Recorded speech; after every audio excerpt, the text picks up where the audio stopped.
Olá, tudo bem? Está começando o Agora Agro e você vai ver no programa de hoje: Estados Unidos vão produzir menos soja e isso vai favorecer os produtores brasileiros. Governo federal traz boas notícias para o setor do agronegócio. Fundo de aval fraterno dará aos produtores garantia solidária para a renegociação de dívidas rurais. No setor da carne bovina, a Argentina está vendendo mais que o Brasil. E no setor de frango, o Brasil vem perdendo espaço nas importações de carne de frango da Arábia Saudita. Operação Carne Fraca, chamada de Romanos, teve como alvos auditores fiscais agropecuários federais. O Agora Agro já está no ar.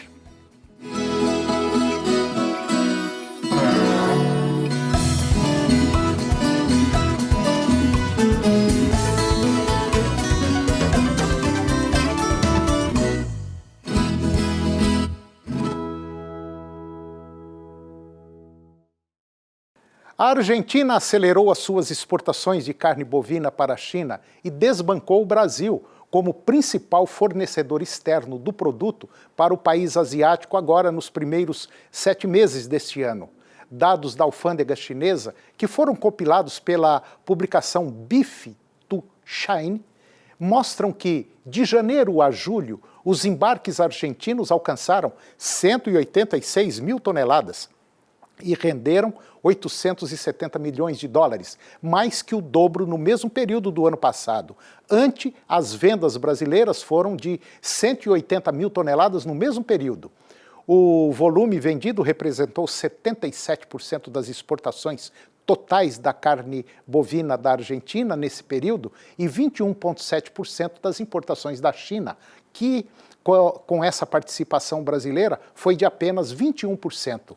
No ano passado, 2018, a Argentina ocupou a 6ª posição com embarques de 550 mil toneladas, atrás do Brasil, Índia, Austrália, Estados Unidos e Nova Zelândia. Neste ano, poderá chegar à 5ª posição. A estratégia da Argentina é vender carne bovina a outros produtos para todos os países do mundo. Mais importante que isso é a Argentina estar vivendo um momento muito crítico na sua economia e também no seu social. É o aumento das exportações argentinas em si, porque a China é um grande mercado em volume e muito importante para a Argentina. Com a China, a Argentina tem volume. Com a Europa, que a Argentina exporta para a Europa, ela tem preço. A Argentina vai se manter pelo 2º ano consecutivo no ranking dos 10 maiores exportadores de carne bovina do mundo. É bom lembrar que a Argentina é um grande comprador do Brasil, principalmente carros, máquinas e implementos agrícolas. Se a economia da Argentina acertar, melhora muito para nós brasileiros. Embora permaneça como seu principal fornecedor no primeiro semestre de 2019, praticamente 3/4 do volume adquirido externamente, o Brasil vem perdendo espaço nas importações de carne de frango da Arábia Saudita. E quem ocupa o terreno é a Ucrânia. Números do Departamento de Agricultura dos Estados Unidos, o USDA, mostram que nos 6 primeiros meses deste ano, os sauditas importaram mais de 325 mil toneladas de carne de frango, quase 6% acima, mais ou menos próximo aí de 18 mil toneladas. Isso do importado idêntico período do ano passado. No entanto, o volume adquirido no Brasil aumentou menos de 1%, fazendo com que a participação brasileira recuasse quase 5%, de 78% para 74%. Vários países, mas principalmente a Ucrânia, compensaram essa perda. Assim, enquanto o volume adicional exportado pelo Brasil aumentou em 1.776 toneladas, o da Ucrânia registrou um incremento de 31 mil toneladas, vindo a seguir a Rússia com quase 7 mil toneladas a mais. E nesse processo, com perdas bem maiores que as do Brasil, que pelo menos manteve o volume exportado, nós estamos à frente da França e também dos Estados Unidos. De acordo com o Departamento de Agricultura dos Estados Unidos, o USDA, Os norte-americanos deverão colher por volta aí de quase 99 milhões de toneladas de soja na temporada 2019-2020, cuja colheita ganha força agora no mês de outubro. Esse volume é 20% menor em relação à safra passada, o equivalente a quase 25 milhões de toneladas a menos na temporada atual.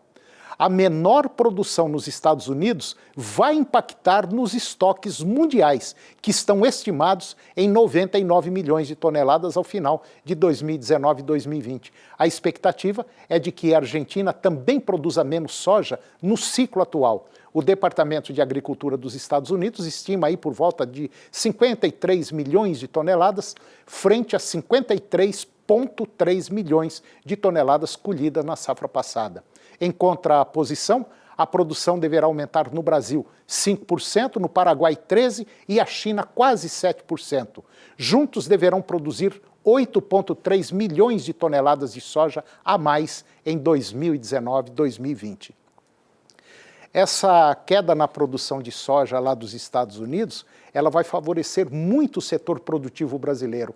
Os americanos, eles são fortes concorrentes do Brasil e com essa queda na produção, o nosso país poderá atender a outros importantes mercados do mundo, gerar mais empregos e mais dinheiro na nossa economia, principalmente sabendo que temos pequenos produtores cultivando soja, principalmente na região sul do Brasil.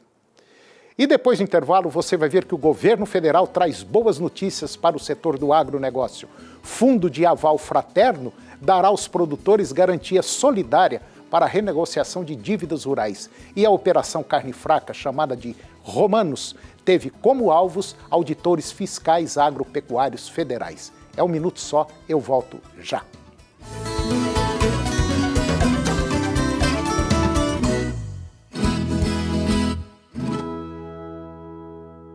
Em 2004, nasceu a Associação Filhos do Pai Eterno, a FIP, e veio com a missão de evangelizar, de espalhar o amor de Deus a todo o Brasil. Nasceu a partir do Santuário Basílica de Trindade para reunir, formar uma grande família de devotos do Divino Pai Eterno. E vive para trabalhar pelo próximo, para a vivência da fé, para mudar a vida das pessoas, se renovando no compromisso de cada um e na prática cristã. E tudo só acontece pelo seu apoio, pela sua doação. Faça parte desta família de amor. Associação Filhos do Pai Eterno. 62-3506-9800.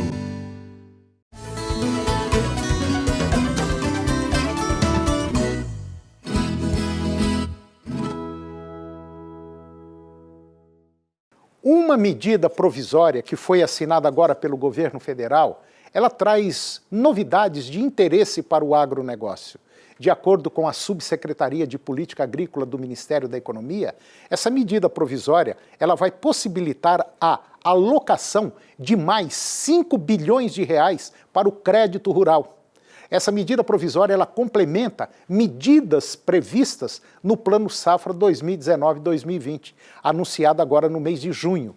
A chamada de medida provisória do agro, ela tem ações divididas em 3 grupos. O primeiro tem medidas voltadas para a criação de condições visando a redução das taxas de juros por meio da ampliação e melhoria das garantias oferecidas em operações de crédito rural.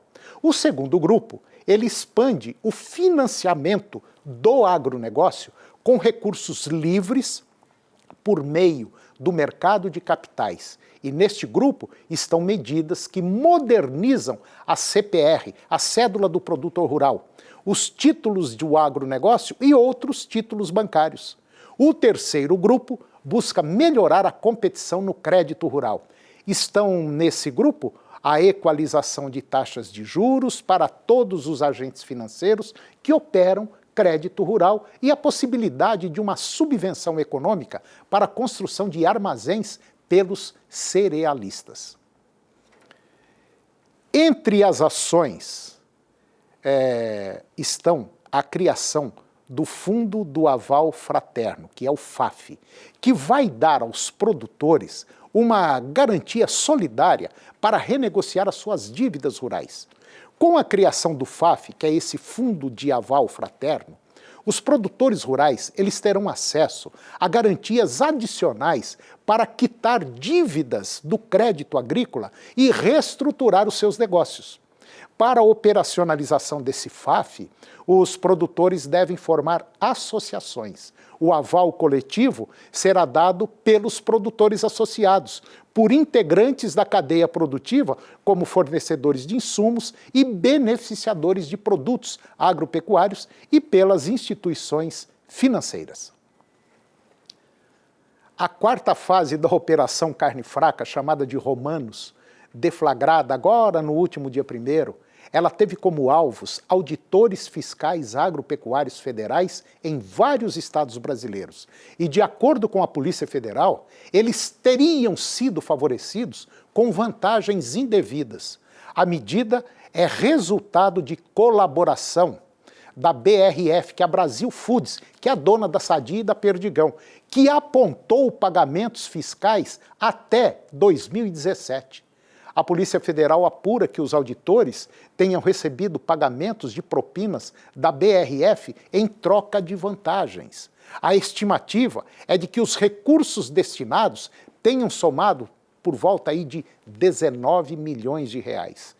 Em nota que foi assinada pela vice-presidência da BRF, nenhum de seus escritórios ou instalações ou de seus administradores foi alvo de medidas de busca e apreensão no âmbito dessa operação, e suas atividades seguem em plena normalidade. A empresa, dona das marcas Sadia e Perdigão, ressaltou que está colaborando com as investigações e fatos apurados na investigação feita pela Polícia Federal e o Ministério Público. Olha, mais uma lambança vem manchar a imagem do nosso país. Esse fato que ocorreu agora no dia 1º é mais um ato de irresponsabilidade, um ato de ganância, um ato de risco para com o mercado internacional, para quem o Brasil vem tentando vender mais. Na nossa visão, esse fato deve sim ser repudiado e as pessoas envolvidas punidas sob a forma da lei. Em São Paulo, apesar das variações de preços do boi gordo ocorrerem de maneira compassada, estas têm sido positivas. A última desvalorização registrada no estado foi no dia 24 agora, de julho. No fechamento da última terça-feira do dia 1º, a cotação do boi gordo subiu 0,3% na comparação dia a dia e está cotada em R$ 160 à vista, livre de fundo rural. O maior patamar de 2019 foi esse agora de R$ 160. A tendência do mercado do boi gordo é subir mais nos próximos dias, podendo chegar aí na casa de R$ 170 por arroba. É só uma questão de tempo e de muito pouco tempo. Nas demais regiões, o cenário é semelhante, a oferta limitada de boiadas mantém o mercado com preços firmes. Dificilmente se observa compradores testando o mercado e ofertando preços abaixo da referência, o que indica que há uma expectativa de melhora do consumo para os próximos dias. Além disso, os testes de preços abaixo da referência, quando ocorrem, não têm se transformado em negócios efetivos. Mesmo o aumento gradativo do volume de boiadas de coxo chegando ao mercado não tem sido suficiente para arrefecer o mercado. Para o curto prazo, a expectativa é de que a oferta restrita mantenha o mercado com os preços bem firmes. E depois do intervalo, vamos falar sobre o dólar e a sua influência nos preços de quase tudo que consumimos. É um minuto só, nós voltamos já.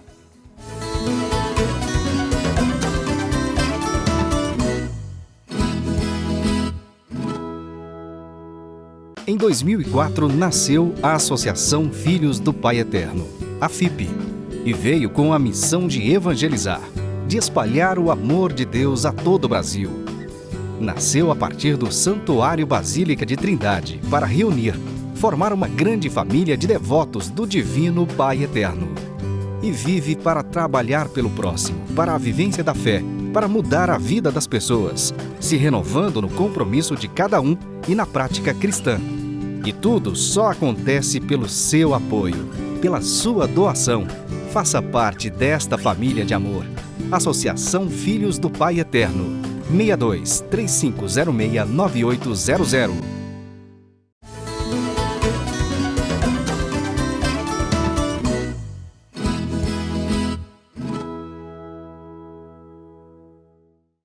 Eu vou conversar agora com Márcio Antônio Ribeiro. O Márcio, ele é economista, ele é diretor de uma faculdade, a FAC+, e nós vamos falar de um tema que eu acho importantíssimo e que muita gente não liga para ele, que é sobre a influência do dólar na composição dos preços de basicamente quase tudo que nós consumimos agora no nosso dia a dia. Márcio Antônio, muito obrigado pela sua presença aqui, pela sua participação no nosso programa. Eu tenho certeza absoluta que você vai fazer parte do nosso time. Muito obrigado, Márcio. Seja bem-vindo. Bom dia, Toninho. Bom dia aos nossos espectadores. É um prazer estar aqui e poder contribuir, com o conhecimento aí do nosso povo. Obrigado. Márcio, de maneira geral, as pessoas, até você estava comentando, e isso é um fato, fala assim, não, esquentar a cabeça com dólar. Eu não tenho dólar, eu não compro nada em dólar, eu não importo, eu não mexo com isso. Mexe sim. Indiretamente, o dólar está influenciando na sua vida, na minha vida, na vida de todo mundo. Porque a moeda negociada, vamos dizer, no planeta, os negócios, recebe a influência do dólar. E basicamente, o alface que você come, o tomate que você compra, ele usou defensivo agrícola, ele usou adubo, ele usou semente. E tudo isso é dolarizado. Subiu lá, sobe para você. É mais ou menos isso, né, Márcio? Verdade, Toninho. Um dos principais produtos, que compõem toda a base da produção nacional são os combustíveis. Sim. Mais claramente o diesel, todo o nosso modal de transporte, ele é o diesel. E o combustível é um dos principais itens cotado em dólar, essa é a relação direta. Então, toda vez que eu tenho um aumento na cotação do dólar, isso tem impacto direto. Às vezes demora um pouco mais, alguns dias, algumas semanas, mas geralmente isso vem bem rápido. Isso. E isso impacta em toda a economia devido à necessidade do diesel para todo o transporte e a nossa produção brasileira. E a maioria das pessoas às vezes não enxerga dessa forma. E eu dou até razão para isso. Ah não, nós mexemos com real, não mexe com dólar, mexe. O dólar, como o Márcio falou, o próprio combustível ele é dolarizado. Ele trabalha de acordo com o preço internacional. Se você pegar produtos à base de soja, à base de milho, farinha, tudo isso é dolarizado. Subiu lá, automaticamente, demora alguns dias, mas sobe aqui também. E você, inclusive, Márcio, você trouxe até um material para falar sobre a influência do dólar e o preço do milho, né? Você até fez um material desse jeito, né? Justo. Falando sobre isso. A gente trouxe um gráfico, Toninho, que mostra, bem claro isso aí, a relação que teve com a alta do dólar, a cotação do milho, o vencimento na B3, que é a antiga BMF brasileira, para maio do ano que vem. Subiu praticamente a mesma proporção. Então, às vezes o dólar sobe, demora um pouco mais, algumas semanas, quando ele se firma, aí o mercado dos produtos internos nossos sobem. E isso acontece, igual você mencionou, aí com os defensivos agrícolas e os fertilizantes. A maior parte dos defensivos e fertilizantes agrícolas consumidos aqui no país são importados e tem a relação direta com o câmbio. Principalmente os chamados micronutrientes. Alguns dos macros ainda são produzidos no Brasil, mas os micros são todos importados. E a parte dos outros defensivos, praticamente 80%, 90% são importados. Então isso tem uma relação direta. Subiu o dólar, o custo de produção dos produtos agrícolas sofre essa reação imediata. Quer dizer, e não tem como, às vezes, a gente cercar isso aí. É muito difícil, porque isso significa mercado internacional. E quando trata-se de mercado internacional, nós, brasileiros aqui, não temos muita força. Isso, de maneira geral, é dominado aí por União Europeia, dominado por Estados Unidos, né? A China tem uma influência muito grande, mas ela tem uma influência grande no que ela compra da gente aqui. Mas tudo que ela compra é baseado no dólar. Mas quem manda mesmo, quem manda na economia mundial, diretamente é os Estados Unidos, né? São os Estados Unidos. São os Estados Unidos. Ele é a maior economia hoje no mundo, apesar que a China cresceu ao longo principalmente das duas décadas, da última década, mas ainda é os Estados Unidos. E o principal fator, a moeda, que é a referência de troca em todas as relações internacionais, é a moeda americana, é o dólar. E isso faz com que a presença, a força dos Estados Unidos nas negociações, o domínio do mercado seja muito grande. Um exemplo que a gente tem, claro, são as bolsas, né, de mercadorias. A Bolsa de Chicago é a referência para os produtos agrícolas ao redor do mundo. Então é ela quem dita os preços do milho, da soja, do algodão, né, de uma forma geral no mundo todo. E às vezes as pessoas falam assim, não, mete o pau no governo estadual, fala do prefeito, fala... Não tem conversa. Quem manda na economia mundial com grande força são os americanos. A moeda americana, o dólar, ela foi criada, vamos dizer assim, na Segunda Guerra Mundial, quando estava toda bagunça econômica, precisava de uma moeda para representar, vamos dizer assim, o mundo. E a moeda que tinha foi o quê? O dólar. Justo. Até a Segunda Guerra, o fim da Segunda Guerra, era o padrão ouro, né? O padrão usava ouro. A conversão internacional, mas, né, com o acordo de Bretton Woods nos Estados Unidos, né, passou-se a ser o dólar a moeda de referência de conversão, ou seja, você pode comprar ou vender um produto em qualquer local do mundo, mesmo que seja lá na China, que não é o dólar moeda, mas obrigatoriamente vai passar pela conversão do dólar. Então, a senhora aceite ou não, o senhor aceite ou não, a influência do dólar dentro da sua casa, ela é importante, ela é fundamental e ela está dentro da sua casa.